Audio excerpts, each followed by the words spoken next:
Okay, good morning, everybody. Thank you for being at our headquarters, our fire department's headquarters, for what we think is a very important topic, of course. We're here to give a progress report on our Health 99 overdose response unit, showing how the city is advancing an innovative, health-first approach to the deadly opioid and synthetic drug crisis. I think many of you are following this work, and because of how we do this work, sometimes ride-alongs are not appropriate, and so we thought it very appropriate to give you an update in light of what's happening in our city.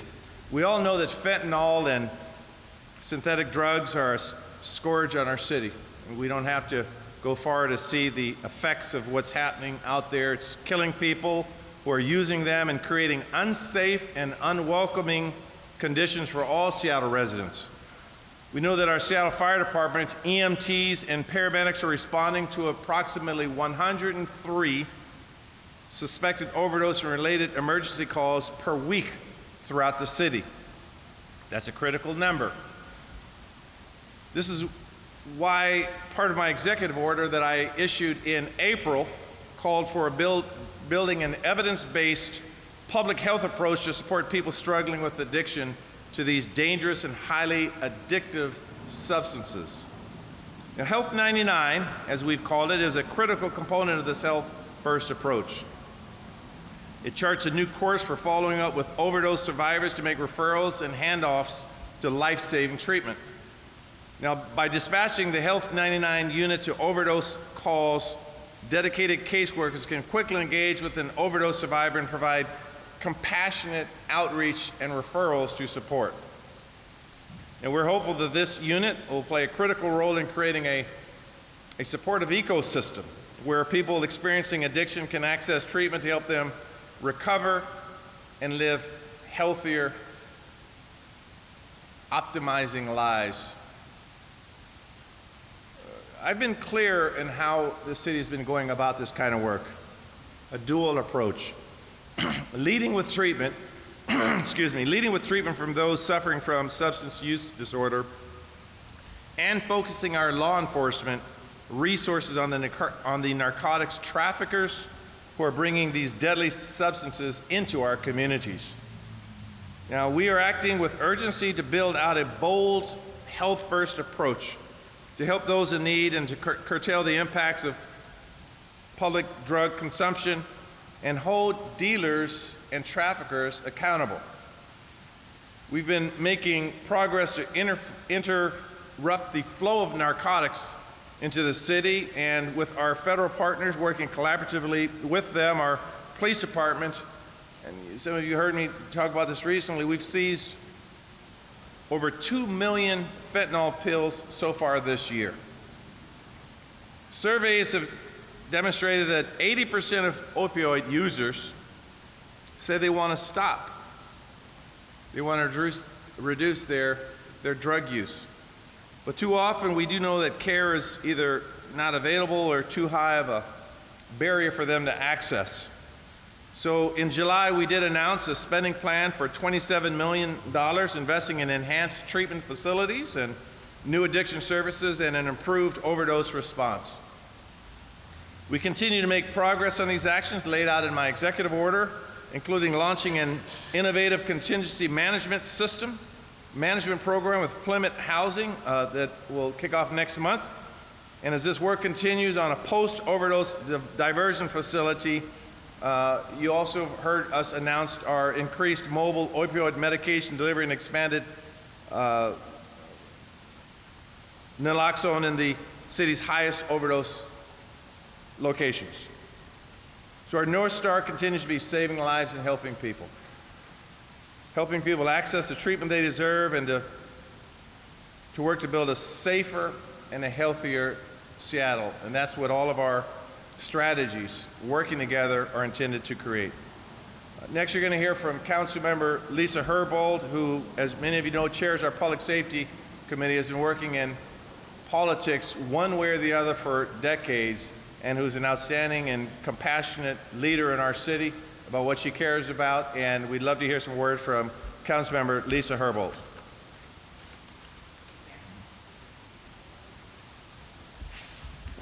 Good afternoon.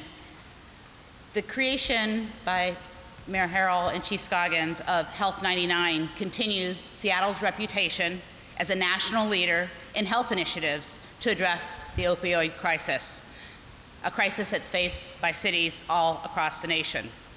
Follow-up care and warm handoffs to services are essential to reduce the likelihood that an overdose is repeated. Accessible emergency care wrapped in inclusive and supportive services help more people center and enter addiction recovery. Public health and public safety are intertwined issues. The fire department is doing this work to build a healthier and safer Seattle. To support the urgent funding for one element of Mayor Harrell's April executive order, specifically access to mobile on opioid medication delivery, last month I championed $1 million in funding to support Treatment in Motion, which is a mobile medication vehicle that will be available at 3 additional locations with the capacity to serve up to 360 people each day. Next week, I'll be hearing legislation in my Public Safety and Human Services Committee to appropriate $7 million in support of Mayor Harrell's $27 million investment announced in his April executive order. These funds will be used to support an overdose recovery center. So Health 99 has a location to take people after non-fatal overdoses so that they can recover, get stabilized on medications, and access resources. One of the things I hear most from the fire department is when they successfully reverse an overdose of somebody who is living unsheltered, they save their lives and then they move on and leave that individual on the street. There's no place to take those folks. The Overdose Recovery Center, which we'll be working on again next week, will respond to that call that we're hearing from firefighters. A data finding in the Public Use and Possession Bill that the Council is voting on today documents that between January and July of this year, there were 11 overdose responses on average each and every day in a public place. We hope that by adding an enforcement tool that successfully prioritizes diversion over arrest, we hope that it will help people. We must increase the number of places for people to go. If you have someone that you care about and you love who's an addict, what you care about most and first is that they do not die in the throes of their addiction. By investing in Health One, Treatment in Motion, and a post-overdose recovery center, we are expanding access and breaking down barriers to proven treatment for our most vulnerable residents. We cannot end the fentanyl epidemic and drug overdose crisis without treatment, and we need more treatment options, not fewer. There's so much more work for us to do. I'd like to introduce Fire Chief Scoggins to the dais. I've really had a great pleasure working with him over the last 4 years, and he is really a driver in elevating Seattle's reputation as an emergency responder.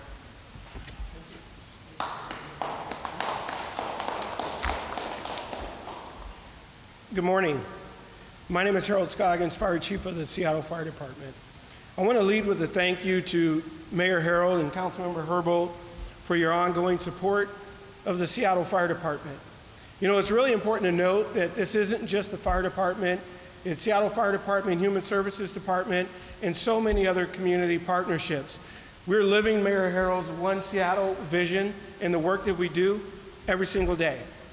Our pilot began on July 7th of this year.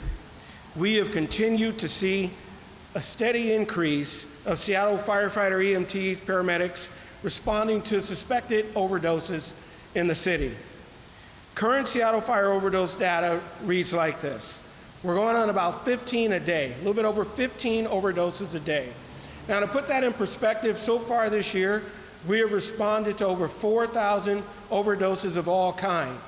And once again, to ground you a little bit more, all of 22, we responded to just over 3,700.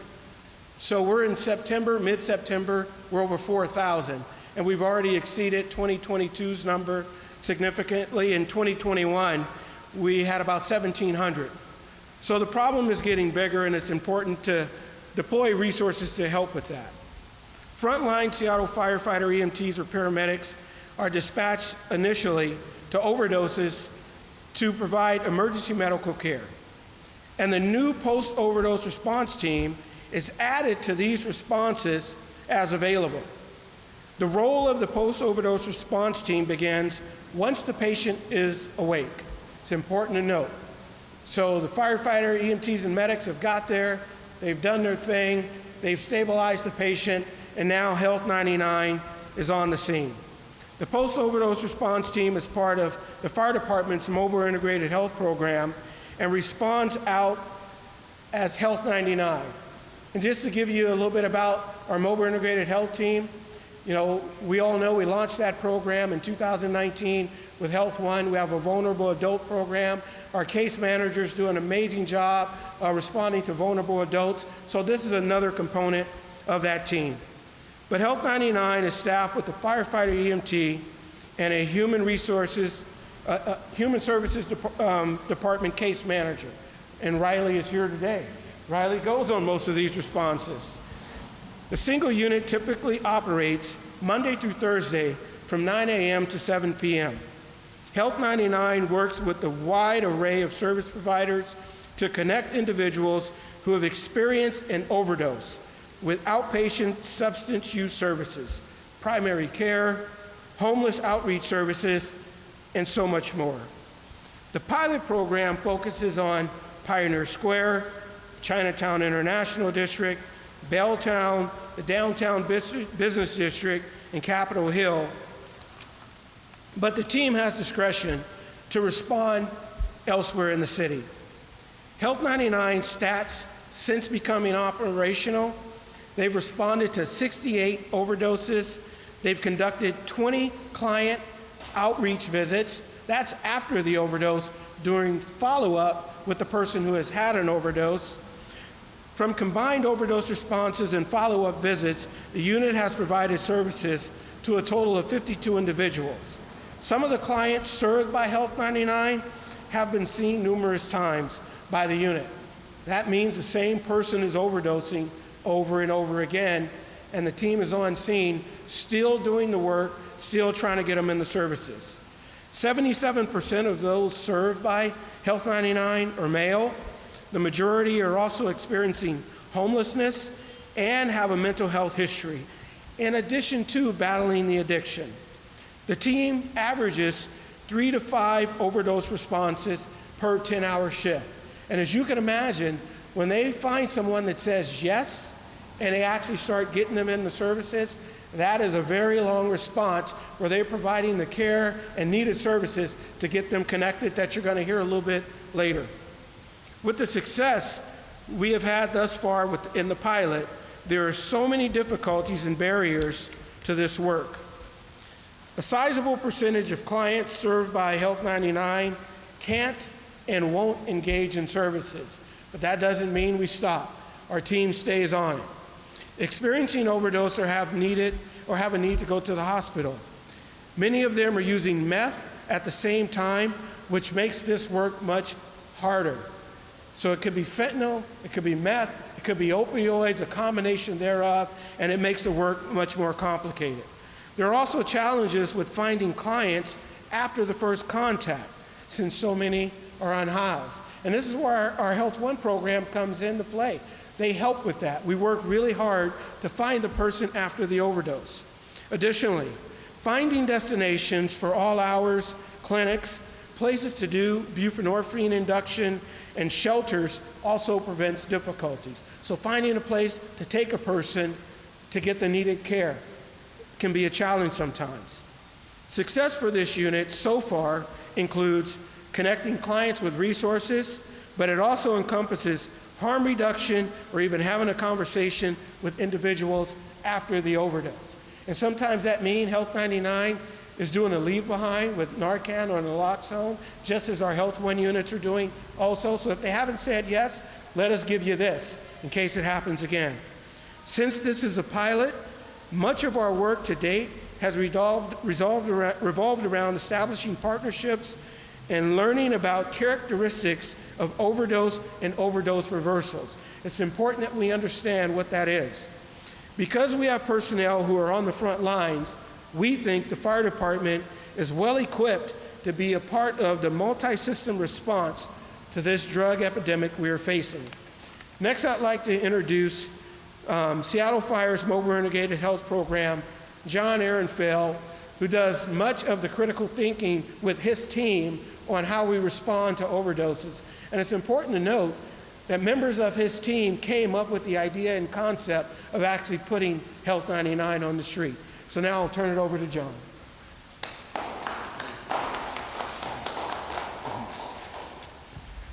Good morning. My name is Jon Ehrenfeld. I'm the program manager for Mobile Integrated Health here at Fire, and I'm going to try to be brief. And thank you, of course, to Mayor Harrell, Councilmember Herbold, and Chief Scoggins. We founded Health One about 4 years ago. Our hypothesis was that the fire department was uniquely positioned to identify and locate people in crisis without adequate social or medical supports and connect them with resources. We believe that the fire department, with its rapid response, adaptability, and deep trust in the community, could reach out to people who were falling through every other gap in the system. We believe that we have validated that model in the last 4 years. Now we are testing a similar hypothesis around the opioid and fentanyl crisis. Drawing on models from around the country, we see an opportunity for the fire department, partnering with the Human Services Department, to reach people who might otherwise be unreachable and intervene swiftly after they have overdosed.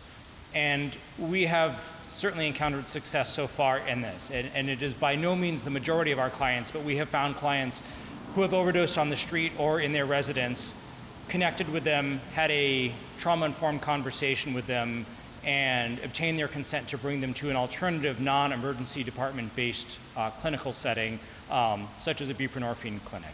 Again, not the majority of the overdoses, but we have validated the model, showing that this is, in some circumstances, a possible alternative for these clients. The scholarly literature shows unambiguously that surviving an overdose dramatically raises your likelihood of death within the next year, so this population is particularly vulnerable and particularly in need of support. The literature also shows that connections with medications for opioid use disorder prescribers offers the best chance for recovery, but this connection cannot happen in a vacuum. Just as our Health One teams work with a huge ecosystem of services to address behavioral health, homelessness, and poverty, we will need to do the same with the opioid crisis. We acknowledge that we are not dealing with a single crisis, but rather a set of overlapping needs, including homelessness, mental health care, polysubstance use, lack of housing and shelter options, and more. We are committed to thinking deeply about how this team can be part of a supportive ecosystem and refining our approach, led by data and evidence, to best use our unique skills and access to reduce morbidity and mortality from overdoses and connect our clients with the supports that they need. And so to talk a little bit more about the wider ecosystem that we work in, I'd like to introduce my colleague, Dr. Callan Fockele from Harborview.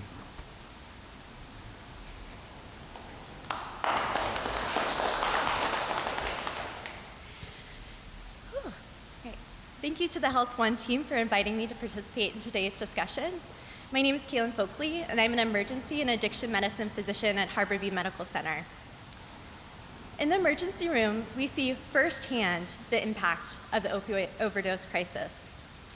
5 years ago, I was working in the ER when I saw a young man who presented for an accidental heroin overdose. I discharged him with the available resources at the time, a take-home naloxone kit, and a 1-800 number. A few hours later, I was called by the paramedics. They were performing CPR on a patient who had been found cold, pulseless, and surrounded by drug paraphernalia and hospital paperwork. They wanted permission to cease efforts. Before hanging up the phone, they identified the deceased, and the growing knot in my stomach tightened. It was the same patient I had just discharged. Research shows that an overdose survivor, like my patient, is more than 100 times more likely to die in the next year than the average person. This is comparable to the risk of death in the year after a severe heart attack. Think about all the things we do for patients who suffered a heart attack. They come in as a code to the emergency room. We rush them to the cath lab. They're hospitalized, started on medications, and discharged with close outpatient follow-up. What did I do for my patient? I gave him a naloxone kit and a turkey sandwich. We need to do better, especially since we have safe and effective medications to treat opioid use disorder, like buprenorphine and methadone. Fentanyl has also unfortunately changed the landscape. This year's number of overdose deaths associated with fentanyl has already surpassed last year's count. Because of the way fentanyl acts in the body, patients often have difficulty getting on these medications as an outpatient. However, the minutes after an overdose survivor receives naloxone could provide a critical time to initiate treatment with buprenorphine. Not everyone will want medications to treat opioid use disorder, but everyone should have access to them, especially immediately after overdose when patients are at the highest risk of death. Establishing the post-overdose response team is an incredibly important step to bring evidence-based interventions into the field where they can save lives. This team will provide a strong foundation to build on as we continue to reimagine our community's overdose response, providing people effective and compassionate care at the moment of crisis. Thank you.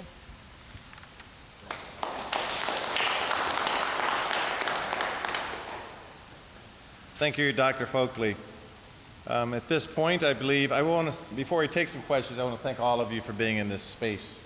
This is critical work we're doing for the city, and I want to thank you from the bottom of my heart. And with that, we'll take some questions, please, and I'll just call on. Go ahead, sir. Chief Scoggins, when you talk about the increase in responses this year, does that come with an increase in calls or an increase in ambulance response? Sure. Thank you for the question. The way I understood it is that'll reflect an increase in calls. We are seeing an increase in calls. Last year, the Seattle Fire Department ran over 106,000 emergencies. This year, we're tracking about 4 or 5% higher, but our overdose responses are actually tracking higher too. So I don't know if there's a direct correlation, but we're seeing an increase in both in the department. Thank you, Chief. Mayor? Yes, sir.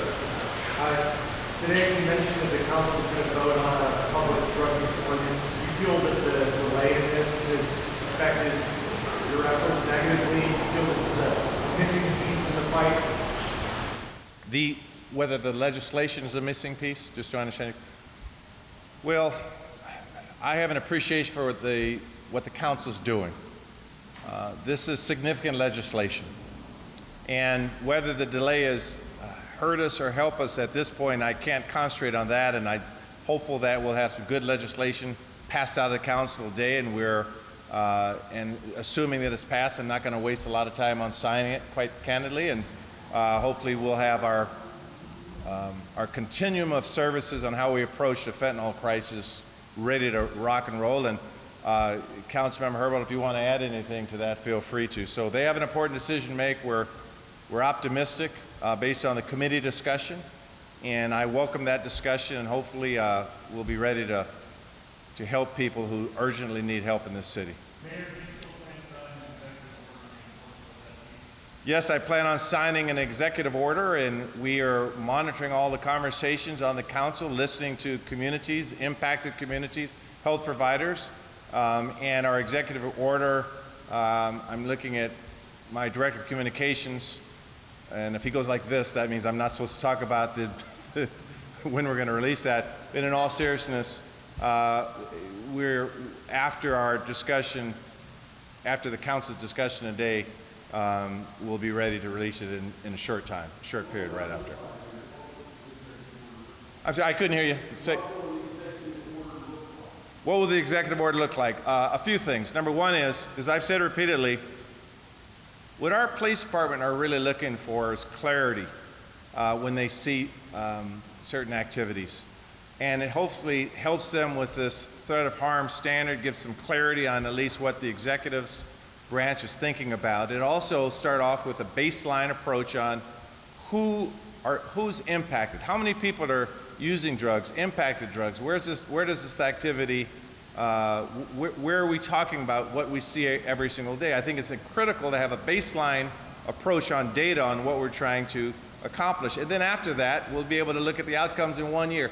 How many people were diverted? How many lives were saved? How many people were arrested with an arrest strategy? We'll open up the data for the entire city to see, but most importantly for the decision makers and electeds to see how well we are doing to help people. And so the executive order sort of outlines those parameters, and it'll be public here very shortly. Yeah. Do I think there's harm from secondhand fentanyl smoke? I don't know. I have a doctor here. How would you respond to that? How would you help the mayor out on one of these tough questions? I'll tell you, I don't want to be around it, but if you like to say, do you know if this is out of your expertise? So. Well, I was just going to say, I don't think there's. If I'm putting you on the spot, I'm a politician. I'm paid to do this kind of stuff. This whole thing is putting me on the spot, but I do feel like when we think about exposure out in the community, really the only exposure we're seeing when we know that fentanyl impacts people is through direct inhalation and ingestion. So this kind of contact of fentanyl puts people at very low risk. Yeah. I don't know if that answers your question. Did anyone want to get a shot? They didn't have any expertise and wanted to. Did you want to give a shot? I'll answer your question directly. I want to have a little medical expertise. I'll just speak from a personal example. I don't want to be around it. I haven't heard of anyone that's not using it that wants to be around it. So just as though there was a smoking ban in our state, I think that we have to be really, really concerned about, particularly in transit, in a bus station, around a transit area where people have a right to be, who wants to be around exposed to toxic chemicals. And so I think that's almost a common sense. And I just wanted to hear a little medical perspective on that. Yes. Yes. Oh, yes. Chris jumped ahead about 3 times, so I'm coming back to you. Chief Harold, the thing that's stand out about Health 99 is kind of the limited hours to operate. Is that related to when service providers are operating, or what are we expanding those? Sure. The question was around Health 99's hours of operations, and you're correct. That is a direct relationship when there are service providers available. If there were service providers available 7 days a week, all around the clock, I would be going to the mayor and Councilmember Herbold and communicating that. But the reality is that's not the case. So the team works in a time frame when they can take someone somewhere to get some help, and it's important to know that. Chief, while you're still there, you mentioned some of the challenges of reconnecting with patients after that first contact. What's your team doing to just drive around? Well, it's a lot bigger than that. The team does drive around and try to find them in their last known location or where they say they may be, but our other Health One units can help with that too. Our other firefighters around the city can help with that. So we generally deploy all the resources we can to find the person. Jon and his team does an excellent job in trying to relocate, but if a person is unhoused and they move their tent from one block to the next, it's hard to find them. But they know who they're looking for, and oftentimes they do find them, but sometimes they don't. And someone who wants treatment, you said that there could be challenges finding a place to bring them. Mm-hmm. What is the timeline typically for someone who's actually ready to switch? If we're on duty between 9 a.m. and 7 p.m. and someone says they want treatment, the Health 99 team will literally put them in the vehicle and take them to a location so we can start that location. We have a partnership with the clinic in Belltown that's been helping us out on that front, so that's been good. Just like our Health One units. If someone says that, hey, I don't want to be on the street anymore and they need a lift to a shelter, our Health One teams will put them in the vehicle and go find a location to take them to. So we deploy all of those resources we can to find whatever help is needed for the person that needs the help. How do you actually measure success to the Health 99? Is it the number of cases? Is it getting people off the street? Is it getting people back to the treatment? How do you measure success? Sure. I'll be a lot simpler than that. If we can get one person into treatment and change their life, I view this program as a success. Because if it was my family member and they made that significant change in their life and they get healthy and they have a positive outlook on life, that's a success. We have had more than one, But that's one of the ways we will measure success. We measure success by if someone says, you know what, I will accept that leave behind, or I will accept that education, or I will sit and talk with you a minute. Because what all those things are doing, it's building the relationship possibly for the next time it happens, and then they will be willing because there's trust and there's a relationship, and then maybe we may not get them into service the first time, but maybe it's the second time. So all those are measurements of success. That's why we track all of those points. Yes. I was just going to ask, do you have a particular area where you are seeing that success? We know total overdose rates are higher this year than before, but is there a particular area where you're seeing that? You mentioned the clinic in Belltown, but is there a success story you can share? No, we don't have a geographic boundary where we're seeing success, but as I mentioned, we're operating in Pioneer Square, the Chinatown-International District, downtown, Belltown, or any other place any of our fire units will call us to. But we do have some success stories. Maybe I'll ask Jon to come up and share a success story. Jon, you mind coming up to share a success story? Because we have them. They're real. Yeah. So, we responded to an overdose out in the community. There's a gentleman who was unconscious, unresponsive, quickly resuscitated by our EMS crews. Our Health One team came in very rapidly. We're able to quickly build rapport with him, which, is certainly does not always happen, but in this case they were. He indicated that he was amenable to treatment. They phoned over to a clinic that we're working with very closely right now out of King County Public Health. He agreed to go and take a ride up to the clinic. We were able to do a pass off to them. They get him started on some medication to control his nausea, because a lot of these folks are feeling extremely bad because they're in withdrawal now after the resuscitation. And so, the subsequently, it gets much more complicated in terms of, are they able to start on medications? Are they able to establish a relationship? But just in that sort of very minimal case, it's a success because we show, there is going to be a subset of folks who we can divert, again, away from either remaining in the community or going to an ER. We can divert them to a clinical setting. And so again, with the understanding that this is not going to be every encounter, it is a proof of concept. But do you see this step one, this is the triage, but do you see this step one in turning a corner and stopping this epidemic? I think it's part of a wider ecosystem. So given the data you have, what is the future of the pilot? Are you looking to have ongoing funding for it or expanding out? As I said when this was announced several months back, once we conclude the pilot, we'll look at all the information and we'll present the information to the mayor and we'll go from there. But right now, we think it's positive. It's a part of our Health One overall program, and we think we are having some positive outcomes. So we'll present all that once we wrap up. We'll take two more questions. I'll start, I guess 3, so go ahead. Can you just expand a little bit on the analytics piece of things? Do you have data on when overdoses are most likely to happen in the city, whether it's 50 hours of the day, certain days of the week? Do we have data on when overdoses are happening in the city? Yeah. Overdoses are happening in the city all around the clock. It could be 2 in the morning, 2 in the afternoon.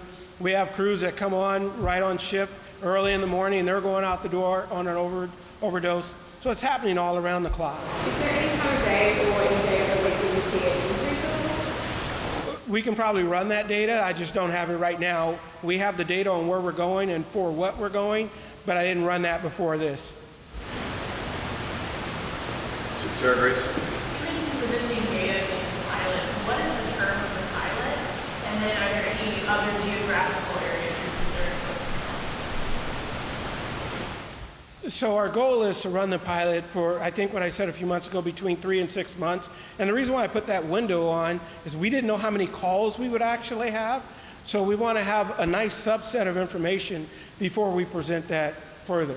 And right now we're concentrating in the areas I mentioned because that's where most of the overdoses are happening in the city. That's why in that core, in the downtown core, and all the areas I mentioned, that's why we're concentrating there. Thank you. A lot of this sounds like what might be part of the new drug possession, public drug use law. Is one dependent on the other? You talked about the 27 million free in place to take people. I'm sorry, the acoustic's still a The question is, This sounds a lot like what's been discussed for weeks regarding the new drug possession and public drug use law.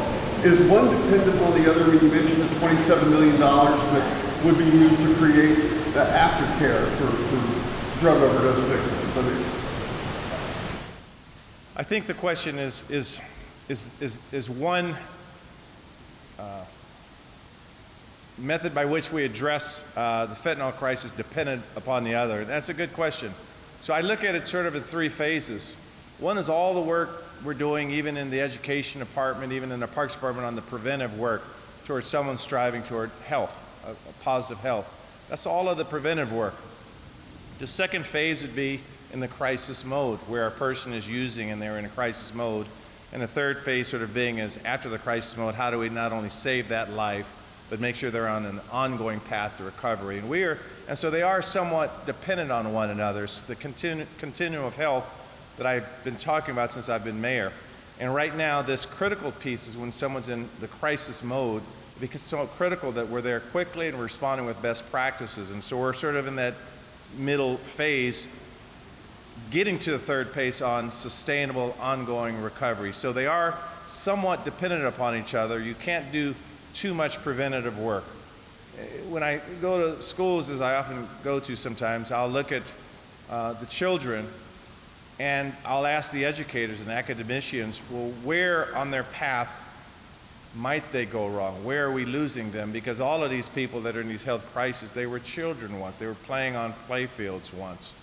And so the preventative work we do, I can't say enough about how we're trying to do on a very granular basis, looking at the safeguards in place to help everyone. But in the meantime, until we have all of that 5, 10, 15-year work figured out, we have to respond efficiently because we don't want to lose lives here in Seattle.